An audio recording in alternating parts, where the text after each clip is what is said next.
In 1443, a royal geomancer said this to King Sejong: "If you use this burial site, your legitimate heirs will be cut off." Sejong ignored him. But here's the wild part. The prophecy came true. Every single word. Sejong's son, Munjong, dead after 2 years on the throne.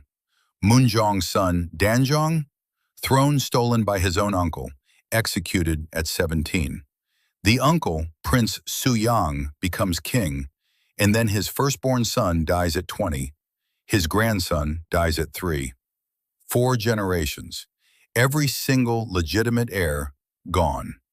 Let's go back to the very beginning and trace how a 580-year-old prophecy came true without missing a single person. 1443. King Sejong was choosing his burial site.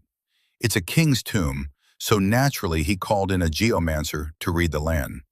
But the geomancer, Che Yang-son, examined the spot and his face went stiff. Then he said, "Jolsa Sonjangja, the firstborn of your son will be cut off. The firstborn of your grandson will be cut off. The legitimate heirs, generation after generation, will all die." Sejong brushed it off. He just ignored it and built the royal tomb there anyway. 7 years later, 1450, Sejong dies. Munjong becomes king. Sejong's legitimate firstborn, the son born of the queen, a king who had studied alongside the scholars of Geomancer and helped craft policy during his years as crown prince. Everyone had been waiting for him, the perfect successor to carry on the Joseon that Sejong had built over 32 years. Nobody doubted it. This king would last. So here's what happened. 2 years and 3 months. That was it.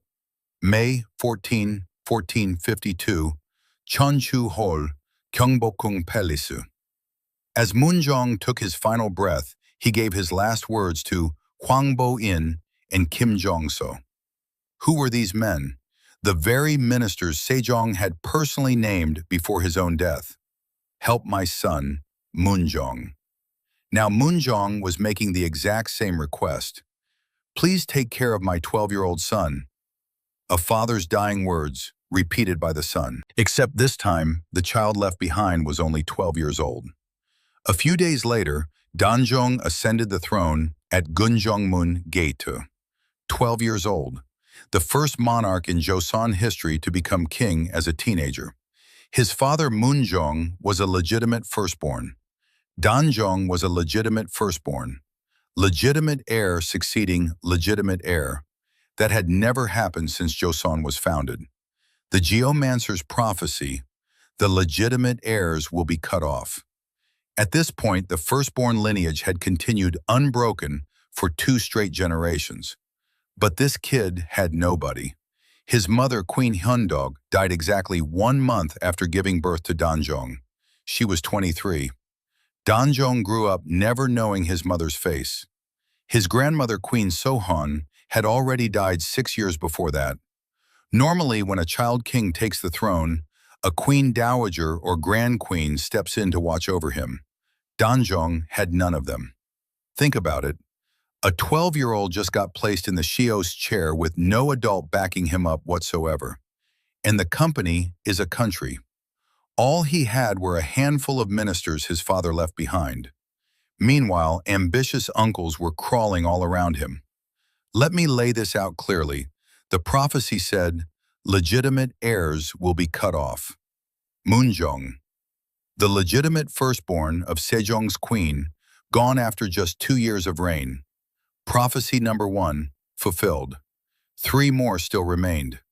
But here's the wild part. There was one man who moved fastest to fulfill this prophecy himself. Sejong's second son, Prince Suyang. Prince Suyang, Sejong's second son. He helped create the Hangul alphabet, compiled the Sokbo Sangjol, mastered horseback riding, archery, and hunting. The phrase excellence in both scholarship and martial arts was practically invented for this man. But there was one problem. He was the second son. To become king, his older brother would have to die without an heir. but his brother Munjong had Danjong. There was absolutely no legitimate path to the throne for him. So here's what happened. He took an illegitimate one. Within roughly 2 months of Danjong's ascension, he began planning a coup. The first thing he did was bring Han Myung-ho on board. Han Myung-ho. This man was born 7 months premature. By the standards of the time, he came out with undeveloped limbs. He had failed the civil service exams. He was hanging on to a minor government post through connections. Nobody paid attention to him. But this man was the true kingmaker who designed every single step of Prince Suyang's strategy. The core of Han Myung-ho's plan was simple: stay low. Prince Suyang volunteered to serve as the Geomancer, an envoy sent to Ming China to express gratitude for recognizing Danjong as king. In 1452년, Suyang personally met the Jingtai Emperor of Ming. On the surface, a loyal uncle bringing back royal legitimacy for his nephew. In reality, he went to test his own standing. But someone else practically handed Suyang his coup justification on a silver platter. Kim Jong-seo. Joseon's appointment system worked like this. Ministers would submit 3 candidates, and the king would choose one. But Kim Jong-seo had been pre-marking his preferred candidates with yellow slips. Hwangpyo Jongsa. In plain terms, he was controlling royal appointments with color-coded tags. It was proof that a 12-year-old king's authority had already fallen into the hands of ministers, and Suyang used it as justification to restore royal power. October 10th, 1453, nighttime. Prince Suyang showed up personally at Kim Jong-seo's house, bringing Han Myung-ho, Gwanram, and Hong Yunsong. Kim Jong-seo was Joseon's most celebrated general, the man who commanded the 6 garrisons campaign and brought the territory south of the Tumen River into Joseon. Suyang pretended to hand him a letter, then killed him with an iron mace. From there, he eliminated dozens of senior ministers, including Hwangbo-in, Prince Unpyeong, Sejong's 3rd son and Suyang's biggest rival. His own younger brother was exiled to Ganghwado and killed 9 days later. A one-night coup. The Geomancer. 43 meritorious subjects of the coup were appointed. The next morning, Suyang simultaneously held the positions of Chief State Counselor, Minister of Personnel, and Minister of Defense. Having a royal relative hold government office was something that had never happened since Joseon's founding. He had effectively become a number 2 more powerful than the king himself. But here's the wild part. After seizing the throne in everything but name, Suyang left Danjong on as king for 2 more years. Because Ming China had already recognized Danjong as king, he needed Danjong to get that recognition transferred over to himself. So here's what happened. For 2 years, Danjong was a puppet king, and people tried to fight back. Every single one of them died. Did Danjong just take it lying down? No, the kid pulled one move. He issued a proclamation comparing Prince Suyang to Gong, the Duke of Zhou. Who's the Duke of Zhou? A figure from ancient China's Zhou dynasty who served as regent for his young nephew King Cheng for 7 years, then stepped down voluntarily.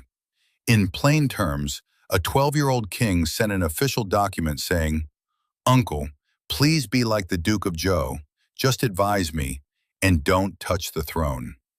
Imagine the look on Suyang's face reading that note from a 12-year-old. But of course Suyang had no intention of stepping back. He actually forced Danjong to marry the daughter of his ally Song Hyun-soo. Queen Jong-sun, Lady Song, 1 year older than Danjong. He packed the outer clan's position with his own people while playing the role of a man protecting the child. So here's what happened. In 1455, Suyang pressured Danjong to hand over the throne. Danjong was only 14. The boy handed over the royal seal in tears. Prince Suyang ascended the throne as King Sejong. 2 years after receiving that Duke of Zhou proclamation, he had finally taken what he wanted. But here's the wild part. Some people had been watching and waiting. 1456. Song Sam Moon, Bak Peng Yon, Yi Ge, Ha Wei Ji, Yu Song Wan, Yu Ung Bu. 6 men from Jifyeonjan set their plan for the day of a banquet honoring the Ming envoy. They would enter as Biol Uigyeong, sword-bearing royal guards, and take out Sejo. But that day, the banquet hall was deemed too small, and the sword guards were blocked from entering. On top of that, a man named Kim Jil went and told the entire plan to his father-in-law, Jong Chang-sun. The coup was over before it ever started. From that one incident alone, 70 people were executed. Jifyeonjan, the greatest academic institution Sejong had ever built, was shut down entirely. Still wasn't over. In 1457, Sejo's 6th brother, Prince Gumsong, tried to raise troops in Sunhum. He was exposed by the report of a government slave. Prince Gumsong was executed, 32 years old. Sejo erased the entire city of Sunhum from the map. That same year, Danjong was demoted to Nosan-gun and exiled to Cheongnipo in Yongwol. 3 sides surrounded by river, the north face a sheer cliff. A natural prison with no way out. 4 months later, the execution order came. 17 years old. The court official Wang Bang-yon arrived carrying the poison, but reportedly couldn't bring himself to deliver it and wept. In the end, a servant strangled him with a bowstring. The order came to throw his body into the Donggang River, with a warning that anyone who retrieved it would have their entire family executed to the 3rd degree. Nobody could touch it. But Aom Hungdo, the local magistrate of Yongwol, risked his life to collect the body and bury it on his own family's land. The second of the legitimate heirs the prophecy spoke of was dead. Munjong's legitimate firstborn, Danjong. Prophecy number 2, fulfilled. So here's what happened. Suyang had everything he had wanted. The throne, the power, the road ahead. And then strange things started happening.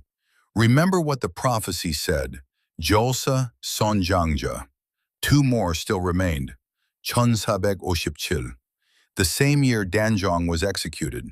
Sejo had everything. The throne, the power, the troublesome nephew was gone. All he had to do was pass the crown to his own bloodline. Sejo had a legitimate firstborn son, Prince Uigyeong, 20 years old, the man who would have been the next king if he had lived. And then, that very year, he suddenly died. 20 years old, the year his father stole his brother's throne, killed his nephew, and purged every loyal minister. In that exact year, his own firstborn son was gone before him. Prophecy number 3, fulfilled. Sejo's legitimate heir was cut off. With no other choice, Sejo elevated his second son, Grand Prince Haeyang, as crown prince.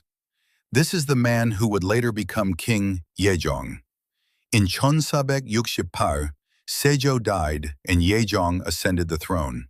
And Sejong had a legitimate firstborn son, Prince Inseong, Sejo's own grandson, the last hope of a royal lineage barely held together through the second son. But here's the wild part. This child died in Chonsabek Yukshipsam at 3 years old. A fever. A 3-year-old gone before he could even begin to carry the weight of the dynasty's future. Prophecy number 4, fulfilled. Now let's go back to the very beginning. In Chonsabek Hashipsam, Geomancer Choi Yang-son said, Jolsa Sonjangja. The firstborn of the son will be cut off. The firstborn of the grandson will be cut off. Let me count them off. Munjong, the legitimate firstborn of Sejong's queen, dead after 2 years of reign. Number 1. Danjong, the legitimate firstborn of Munjong, executed at 17. Number 2. Prince Uigyeong, the legitimate firstborn of Sejo, dead at 20. Number 3. Prince Inseong, the legitimate firstborn of Sejong, dead at 3. Number 4. 4 people, not one exception. done. From 1443 to 1463, exactly 20 years. Within those 20 years, the prophecy was fulfilled, word by word, without a single mistake. So here's what happened. Sejo moved. Too late. He tried to relocate Sejong's tomb to a different site.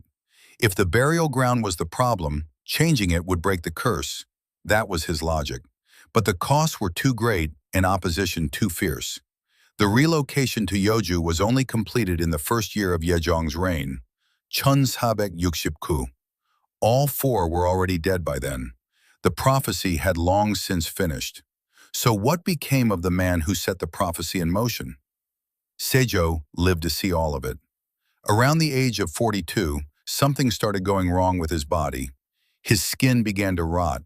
The annals record the phrase, "Sangburi," His Majesty is unwell, over 40 times.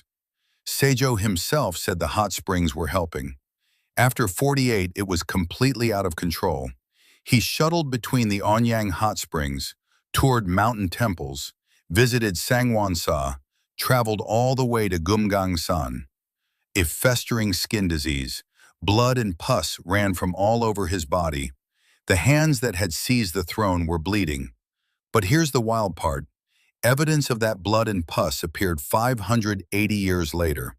In 1984, during the restoration of the Munsu Bodhisattva statue at Sangwonsa Temple in Gangwon Province, a single inner garment was found inside the statue.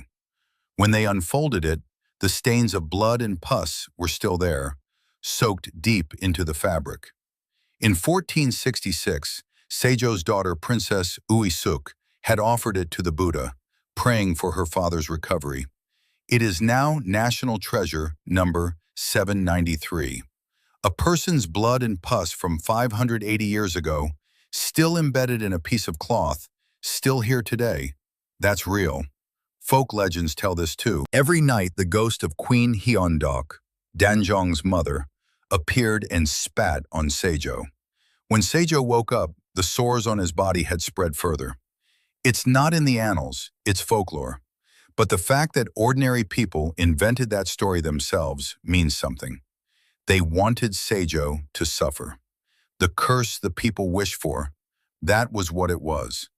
In 1466, Sejo held a comfort banquet. A minister named Yang Zhong raised something at the table. "Your Majesty, perhaps it is time to pass the throne to the crown prince." Just a concerned remark. Sejo's response? Immediate beheading. Executed on the spot just for bringing up abdication. At a comfort banquet. He cut the head off the very minister who had come to comfort him. That was Sejo in his final years. So here's what happened. Sejo left these words in the annals in his own voice. "I broke the order and presumptuously inherited the throne, but I am without talent and without virtue, and I am nothing but ashamed." He knew better than anyone that he was never supposed to be king. The man who killed his brother's son, lost his own son, lost his grandson. The only word he left behind was ashamed. On September 7th, 1468, by the lunar calendar, Sejo passed the throne to his second son, Yejong. His firstborn, Prince Uigyeong, had already died 11 years before. The day after the abdication, Sejo died. 52 years old, 13 years on the throne he had wanted. He paid the price for those 13 years, every single one. Let's go back to the prophecy one last time. In 1443, the Geomancer said, "The legitimate heirs will be cut off. Munjong, dead after 2 years of reign. Danjong, executed at 17. Prince Uigyeong, dead at 20. Prince Inseong, dead at 3. 4 people. Every single one a firstborn son born of a queen. Not one exception." 580 years later, what remains? In Yongwol, there is Danjong's royal tomb, Jangnung, a UNESCO World Heritage Site. At Sangwonsa, there is the blood-stained garment, National Treasure number 793. And in Yongwol, a 600-year-old Gwanamsong pine tree still stands alive. The tree that, according to tradition, heard Danjong's cries. The prophecy surrounding the throne, the curse, it's over. But the evidence is still here. The story that Wang Sanam turned into a film continues from here. If you want to hear more about Hyungdo, drop it in the comments. For more spine-chilling Joseon history, subscribe.